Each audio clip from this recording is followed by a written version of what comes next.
Hello everyone, welcome to our channel. Friends, ఈ వీడియోలో last week మన ట్రేడ్ పర్ఫార్మెన్స్ గురించి మాట్లాడుకుందాం అండ్ అలాగే నెక్స్ట్ వీక్ మార్కెట్ని ఇంపాక్ట్ చేయబోతున్న ఇంపార్టెంట్ న్యూస్ అండ్ ఈవెంట్స్ గురించి డిస్కస్ చేసుకుని నిఫ్టీ అండ్ సెన్సెక్స్ సంబంధించిన ఇంపార్టెంట్ లెవెల్స్ కూడా మాట్లాడుకుందాం. సో ఈ వీడియో మీకు ఎడ్యుకేషన్ పర్పస్ కోసం చేస్తున్నాం. సో దయచేసి వీడియోని ఎండ్ వరకు చూడండి, ఖచ్చితంగా మీరు ఏదో ఒక పాయింట్ నేర్చుకుంటారు. సో ఫస్ట్ మనం లాస్ట్ వీక్ ట్రేడ్ పర్ఫార్మెన్స్ చూసుకుందాం. So you can see first stock లో మనం కరెంట్లీ 20 lakhs తో ఆప్షన్ సెల్లింగ్ చేస్తున్నాం. ఇది కంప్లీట్ గా ఆల్గో ట్రేడింగ్ ద్వారా చేస్తున్నాం అండి. Last week starting from 10th of March నుంచి టిల్ డేట్ వరకు మనం చూసుకుంటే మనం ఈక్విటీలో ఎలాంటి ట్రేడ్స్ చేయట్లేదు. సో ఈక్విటీ మీకు కంప్లీట్ జీరో కనిపిస్తుంది. అండ్ ఫ్యూచర్స్ అండ్ ఆప్షన్స్ లో మనం చెక్ చేసుకుంటే 28,000 ప్రాఫిట్ అయితే మనం బుక్ చేసాం. అందులో 2,600 బ్రోకరేజ్ డిడక్ట్ అవగా 25,643 మనం ఫైనల్ గా నెట్ ప్రాఫిట్ అయితే తీసుకోగలిగాం. Somewhere close to 1%. అండ్ మన వీక్లీ ఆప్షన్ సెల్లింగ్ నుంచి 1% టార్గెట్ మనం పెట్టుకుంటాం కాబట్టి సో ఫైనల్ గా మన టార్గెట్ అయితే అచీవ్ చేయగలిగాం. And moving forward next week market ని ఇంపాక్ట్ చేయబోతున్న న్యూస్ అండ్ ఈవెంట్స్ మనం ఖచ్చితంగా కన్సిడర్ చేయాల్సిన ఇంపార్టెంట్ ఈవెంట్స్ ఏంటో ఒకసారి రాసుకుందాం. సో స్టార్టింగ్ ఫ్రమ్ మనకి మండే నుంచే ఈవెంట్స్ స్టార్ట్ అవుతున్నాయండి. మండే వచ్చేసరికి మనకి ఇండియాకి సంబంధించిన WPI ఇన్ఫ్లేషన్ డేటా రాబోతుంది and which is very important. And inflation expectations వచ్చేసరికి ఇంక్రీజ్ అవడానికి హై ఛాన్సెస్ ఉన్నాయి కాబట్టి ఈ డేటాని మీరు ఖచ్చితంగా కన్సిడర్ చేసుకుని దీని తగ్గట్టుగా మీరు ట్రేడ్ ప్లాన్ చేసుకోండి. ఫాలోడ్ బై వెన్స్డే వచ్చేసరికి అగైన్ మనకు ఒక ఇంపార్టెంట్ ఈవెంట్ ఉంది. So which is nothing but fed వచ్చేసరికి ఇంట్రెస్ట్ రేట్ డెసిషన్స్ ని చెప్పబోతుంది, వాళ్ళ ఫైనల్ డెసిషన్ ఏంటి. అండ్ బేస్డ్ ఆన్ మనం న్యూస్ బట్టి చూసుకుంటే ఇంట్రెస్ట్ రేట్స్ అనేది న్యూట్రల్ గా ఉంచబోతున్నారు, విచ్ ఇస్ మైల్డ్ గుడ్ అండి. బేసిక్ ఒకవేళ ఇంట్రెస్ట్ రేట్స్ కనుక ఇంక్రీజ్ అయినా డిక్రీజ్ అయినా మార్కెట్ మీద ప్రభావం చూపిస్తుంది. సో న్యూట్రల్ ఉంటుంది కాబట్టి ఆల్రెడీ మన మార్కెట్స్ కానీ యూఎస్ మార్కెట్స్ కూడా కరెక్షన్ లో ఉన్నాయి కాబట్టి ఇంకా ఫర్దర్ ఫాల్ మనం ఎక్స్పెక్ట్ చేయకపోవచ్చు. But by any chance interest rate కనుక ఇంక్రీజ్ చేస్తే నెక్స్ట్ 1 or 2 ట్రేడింగ్ సెషన్స్ కూడా దాని ఇంపాక్ట్ ఉండి మార్కెట్స్ ఇంకొంచెం కరెక్ట్ అయ్యే ఛాన్సెస్ ఉంటుంది. అండ్ ఒకవేళ ఇంట్రెస్ట్ రేట్స్ కనుక తగ్గిస్తే కనుక which is also very good, already market discount ఉంది కాబట్టి కొంత బుల్ ర్యాలీ స్టార్ట్ అయ్యే పాసిబిలిటీస్ కూడా ఉన్నాయి.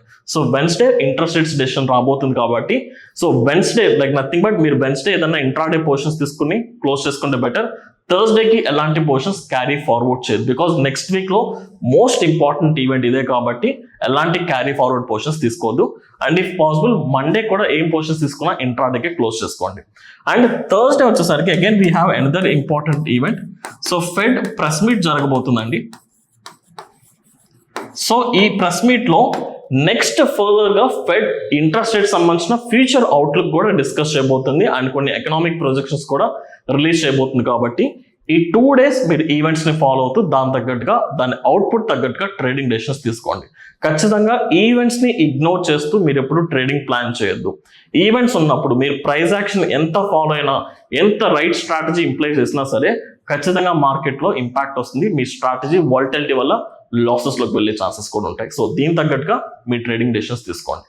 సో ఈ వీడియోలో ప్రొసీడ్ అయ్యే ముందు మీకు ఒక స్మాల్ అనౌన్స్మెంట్. మీ అందరికీ తెలుసు మన గుంటూరులో ఆఫీస్ స్టార్ట్ చేసాం March 22nd and March 23rd. ఈ 2 days మన ఆఫీస్లో ఆఫ్లైన్ వర్క్షాప్ కండక్ట్ చేయబోతున్నాం. అండ్ ఈ వర్క్షాప్లో మనకు కంప్లీట్గా equity and futures and options సంబంధించిన intraday and carry forward strategies and అలాగే రిస్క్ మేనేజ్మెంట్ టెక్నిక్స్ కూడా కవర్ చేయబోతున్నాం. సో ఎవరైతే కంప్లీట్ బేసిక్స్ దగ్గర నుంచి అడ్వాన్స్ లెవెల్ వరకు నేర్చుకోవాలనుకున్నారో this is the right opportunity అండి. మీరు డైరెక్ట్ గా ఆఫీస్కి వచ్చి ఇక్కడే మీరు నేర్చుకుని ఇక్కడే డౌట్స్ కూడా క్లియర్ చేసుకోవచ్చు. సో ఇంట్రెస్ట్ ఉన్న పీపుల్ కింద కనిపిస్తున్న నెంబర్కి కాంటాక్ట్ అయ్యి మీరు స్లాట్స్ బుక్ చేసుకోవచ్చు. సో ఇప్పుడు మనం నిఫ్టీ అండ్ సెన్సెక్స్ సంబంధించిన ఇంపార్టెంట్ లెవెల్స్ గురించి డిస్కస్ చేద్దాం. ఫస్ట్ నిఫ్టీ అనాలిసిస్ చెక్ చేసుకుందామండి. నిఫ్టీ డైలీ టైం ఫ్రేమ్ లో ఒక్కసారి లాస్ట్ వీక్ కాబట్టి రీసెంట్ గా ప్రైస్ యాక్షన్ లో జరిగిన ఓవరాల్ ట్రేడింగ్ రేంజ్ ని అబ్జర్వ్ చేసుకోవడానికి ట్రై చేద్దాం. సో ఫస్ట్ మనకి ఇక్కడ ఏం జరిగింది, this is the important level అండి. ప్రీవియస్ గా 22,700 అండ్ 22,800 వరకు మనకి స్ట్రాంగ్ సపోర్ట్ ఏరియా ఉంది. అండ్ మనకి ఇక్కడ సపోర్ట్ ఏరియా ఎప్పుడైతే బ్రేక్ చేస్తుందో ఇంకా ఫర్దర్ గా Nifty complete down trend or complete negative phase లోకి ఎంటర్ అయిపోయింది. ఆ నెగిటివ్ ఫేజ్ లోకి ఎంటర్ అయినప్పటి దగ్గర నుంచి 22,000 దగ్గర నుంచి 22,700, 800 మళ్ళీ అగైన్ ఈ ఎంటైర్ రీజన్ లో సైడ్ వేస్ లో ఈ రీజన్ లో ట్రేడింగ్ జరుగుతుంది. సో ప్రెసెంట్ ఇప్పుడు ఏదైతే లాస్ట్ వీక్ లో ఒక ట్రేడింగ్ రీజన్ ఉందో ఈవెన్ నెక్స్ట్ వీక్ కూడా మార్కెట్ ఇదే రేంజ్ లో ట్రేడ్ అవడానికి హై పాసిబిలిటీస్ ఉన్నాయి. సో దీన్ని బేస్ చేసుకుని మనం ఇంపార్టెంట్ హయ్యర్ టైం ఫ్రేమ్ లో మనకి కనిపిస్తున్న స్ట్రాంగ్ సపోర్ట్ లెవెల్ వచ్చేసరికి 22,000 is the strong support level followed by 22,700 is the immediate resistance level. ఈ 2 లెవెల్స్ దగ్గర లెవెల్ బేస్డ్ ట్రేడింగ్ చేసుకోవడం ఇంపార్టెంట్. సో మనం ఇంకా కొంచెం లోవర్ టైం ఫ్రేమ్ లోకి వెళ్ళి ఇంకా ఇంపార్టెంట్ లెవెల్స్ ఇంకా ఈ ప్రైస్ యాక్షన్ ఇంకొంచెం బెటర్గా డీకోడ్ చేయడానికి ట్రై చేద్దాం. సో మూవింగ్ ఫార్వర్డ్ ఒక్కసారి 1 అవర్ టైం ఫ్రేమ్కి వెళ్దామండి. 1 అవర్ టైం ఫ్రేమ్లో ఒక్కసారి ఇంకొంచెం డీటెయిల్గా అబ్జర్వ్ చేసుకుంటే నేను ఇక్కడ ఒకసారి ఫిబోనాచి టూల్ని యూజ్ చేస్తున్నాను జస్ట్ టు అండర్స్టాండ్ లైక్ ప్రైజెస్లో ఇంకా ఇంపార్టెంట్ సపోర్ట్ లెవెల్స్ చూసుకుంటే. సో ఇక్కడ ఒకసారి చూడండి, మనం ఏదైతే రీజన్ అనుకున్నామో ఈ రీజన్లో మనకి మార్కెట్ కరెక్షన్ వచ్చిన తర్వాత అగైన్ ఇక్కడ higher highs and higher lows form అవుతూ ఒక రెసిస్టెన్స్కి వెళ్ళింది అండ్ ఇప్పుడు ఒక కన్సాలిడేషన్ జరుగుతుంది. ఇక్కడ నుంచి ఒక టెంపరీ ఒక అప్ ట్రెండ్ కనిపించింది కాబట్టి నేను ఈ ఎంటైర్ రీజన్ వరకు ఒకసారి ఫిబోనాచి లెవెల్స్ డ్రా చేస్తున్నాను. ఫిబోనాచి ఫ్రమ్ లోవర్ పాయింట్ దగ్గర నుంచి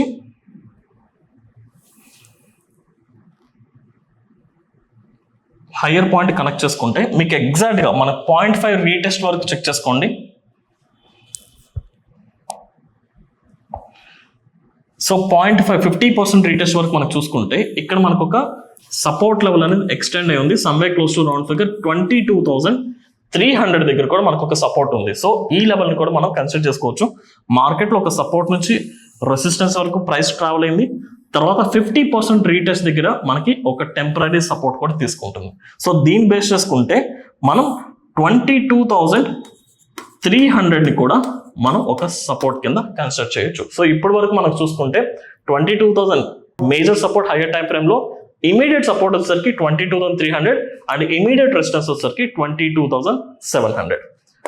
సో ఇప్పుడు మనం దీన్ని ఒక 2 phases కింద కన్సిడర్ చేసుకోవచ్చు అండి. 2 phases in the sense 2 regions కింద మనం కన్సిడర్ చేసుకోవచ్చు. ద ఫస్ట్ రీజన్ వచ్చేసరికి ఈ ఎంటైర్ వీక్ ని మనం 2 parts కింద డివైడ్ చేసుకుందాం. సో ఫస్ట్ పార్ట్ వచ్చేసరికి ఇక్కడ 22,300 దగ్గర ఒక సపోర్ట్ ఉంది కాబట్టి ఈ రేంజ్ లో ట్రేడింగ్ యాక్టివిటీస్ ప్లాన్ చేసుకుందాం అంటిల్ ఆన్ ద ప్రైస్ ఈ లెవెల్ దగ్గర ఉన్నప్పుడు. సో ఓన్లీ ఈ 2 లెవెల్స్ దగ్గర మాత్రమే ట్రేడింగ్ తీసుకోవడానికి ట్రై చేయండి. ఇన్ బిట్వీన్ కంప్లీట్ గా అవాయిడ్ చేయండి. బై ఛాన్స్ మనకి ఈ లెవెల్ కనుక బ్రేక్ చేసిందంటే ఈ సెకండ్ లెవెల్లోనే ట్రేడింగ్ ప్లాన్ చేసుకోండి. నథింగ్ బట్ నేను ఇక్కడ చెప్పదలుచుకున్న పాయింట్ ఏంటంటే మనకి ఇక్కడ లెవెల్స్ అనేది చాలా క్లియర్ గా కనిపిస్తుంది. ఇది ఒక important level, second level, third level, ఈ 2 సపోర్ట్స్, ఇది ఒక resistance.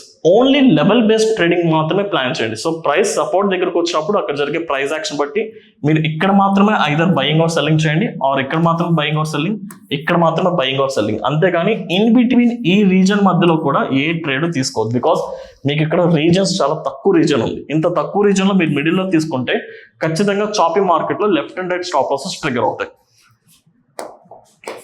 So this is Nifty analysis అండి. సో మోస్ట్లీ మార్కెట్ ఇదే రేంజ్ లో కన్సాలిడేషన్ జరిగే ఛాన్సెస్ ఉంది. ఒక్కసారి నిఫ్టీకి సంబంధించిన ఆప్షన్ చైన్ అనాలిసిస్ ఏం చెప్తుందో చూసుకుందాం. So moving forward Nifty option chain చూసుకుంటే మీకు ఈవెన్ ఓవరాల్ గా పీసీఆర్ రేషియో కూడా చాలా న్యూట్రల్ సిచ్యువేషన్ చెప్తుంది. మీకు టోటల్ గా కాల్ సైడ్ వచ్చేసరికి 10 lakhs ఓపెన్ ఇంట్రెస్ట్ ఉంటే పుట్ సైడ్ కూడా క్లోజ్ టు 10 lakhs ఉంది.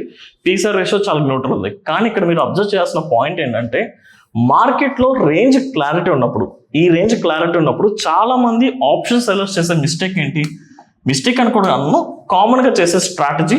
సో ప్రైస్ ఇక్కడ మిడిల్ లో ఉంది కాబట్టి ఈ సపోర్ట్ కి సంబంధించింది అండ్ ఈ రెసిస్టెన్స్ సంబంధించిన ఓవరాల్ ఈ రేంజ్ లో స్ట్రాంగిల్ కానీ లేదా ఐరన్ కౌంటర్ స్ట్రాటజీ యూస్ చేస్తారు.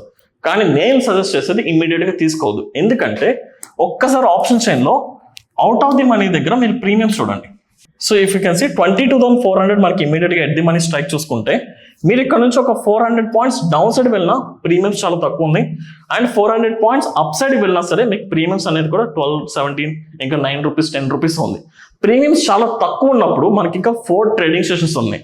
Any point of time there is very high chances that మీరు మండే ప్రీమియమ్స్ తక్కువ ఉంది, రేంజ్ క్లారిటీ ఉంది కదా అని మీరు ఒక ఐరన్ కౌంటర్ తీసుకుంటే ఐదర్ ట్యూస్డే ఆర్ వెన్స్డే ఒక స్పైక్ వచ్చి ప్రీమియమ్స్ ఇంక్రీజ్ అయ్యే ఛాన్సెస్ ఉంటుంది. అప్పుడు మీరు తీసుకున్న పొజిషన్స్ కి ఎక్కువ అడ్జస్ట్మెంట్స్ చేయాలి. ఇన్స్టెడ్ మీరు మండే ట్యూస్డే అవాయిడ్ చేసి మండే కానీ వెన్స్డే ఏదైనా ఒక డైరెక్షన్ తీసుకున్నప్పుడు లేదా మార్కెట్ ఫాలో అయినప్పుడు కొంచెం ప్రీమియమ్స్ ఎక్స్ప్లోడ్ అయ్యే ఛాన్సెస్ ఉంటుంది.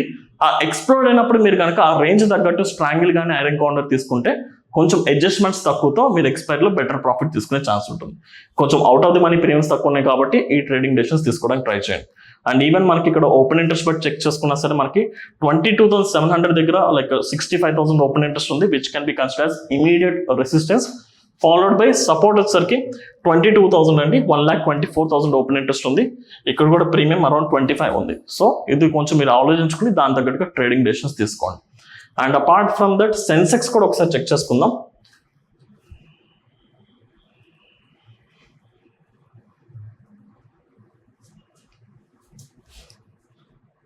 సో సెన్సెక్స్ కూడా నిఫ్టీ లాగే కంప్లీట్ సైకాలజీ ఒకటే, బట్ లెవెల్స్ ఒకటే మారుతుంది. ఒక్కసారి లెవెల్స్ చెక్ చేసుకుందామండి సెన్సెక్స్లో. So Sensex overall trading range daily time ఫ్రేమ్లో this is the trading range అండి. సో మనకి 72,000 దగ్గర ఒక సపోర్ట్ ఉంది అండ్ ఫాలోడ్ బై 75,000 దగ్గర resistance.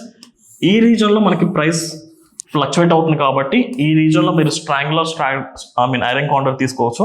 But that is also not recommended. ఇమీడియట్గా మనకి 2 days ఎక్స్పైరీ ఉంది, ట్యూస్డే ఎక్స్పైరీ జరుగుతుంది కాబట్టి ఇట్స్ బెటర్ మండే ఏం తీసుకున్నా ఇంట్రాడే క్లోజ్ చేసుకుని మళ్ళీ ఎక్స్పైరీ కూడా ఇంట్రాడే చేయండి. యాజ్ ఇస్ దట్ మండే మనకి ఇన్ఫ్లేషన్ డేటా ఉంది. ఇంకొంచెం ఇందులో కూడా ఒక్కసారి నిఫ్టీ లాగే మనం ఒకసారి ఫిబోనాచి లెవెల్స్ డ్రా చేసుకుందామండి కొంచెం లోవర్ టైం ఫ్రేమ్లో.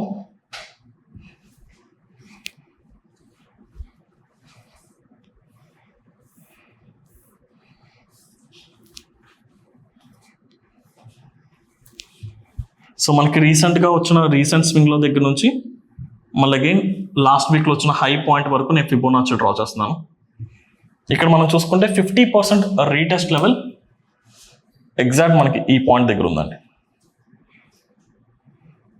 So round figure 73,700 round figure. So మీకు ఇమీడియట్ సపోర్ట్ చూసుకుంటే ఇప్పుడు కొంచెం బెటర్గా క్లారిటీ ఉంటుంది. ఒకసారి లెవెల్స్ నోట్ చేస్తున్నాను. సో 75,000 అనేది మనకి immediate resistance, followed by 73,700 is the immediate support అండి. సో ఈవెన్ నిఫ్టీలో మీకు 22,300 దగ్గర ఎలాగైతే సపోర్ట్ ఉందో ఇక్కడ కూడా అదే లెవెల్ దగ్గర అలాగే టైప్ ఆఫ్ స్ట్రక్చర్ కూడా మనకి ఇదే లెవెల్ దగ్గర సపోర్ట్ తీసుకుంటుంది కాబట్టి ఇక్కడ మనకి ట్రేడింగ్ డెసిషన్స్ తీసుకోవడానికి హై పాసిబిలిటీస్ ఉంటాయి. అండ్ ఫాలోడ్ బై 72,000 అనేది మనకి నెక్స్ట్ సపోర్ట్. సో సెన్సెక్స్ లో కూడా ఈ 2 levels దగ్గర ట్రేడింగ్ ప్లాన్ చేయండి. రేపు మనకి మండే ట్యూస్డే కాబట్టి నేను పర్సనల్గా సెన్సెక్స్ ప్రిఫర్ చేస్తాను ఆప్షన్ సెల్లింగ్ కి. Both iron counter and iron fly use చేస్తాను 2 days.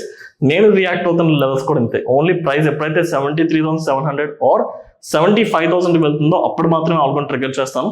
ఆర్ఎస్ ఒకవేళ 73,700 ఫాలోడ్ బై 72,000 ఈ 3 levels దగ్గర మనకు ప్రైస్ అవైలబుల్ అయినప్పుడే మనం ఆల్గో కానీ ఆర్ఎస్ మాన్యువల్ ట్రేడింగ్ స్ట్రాటజీస్ డిప్లాయ్ చేసుకుంటే left and right stop losses అనేది మనకి చాలా తక్కువగా ట్రిగర్ అవుతుంది.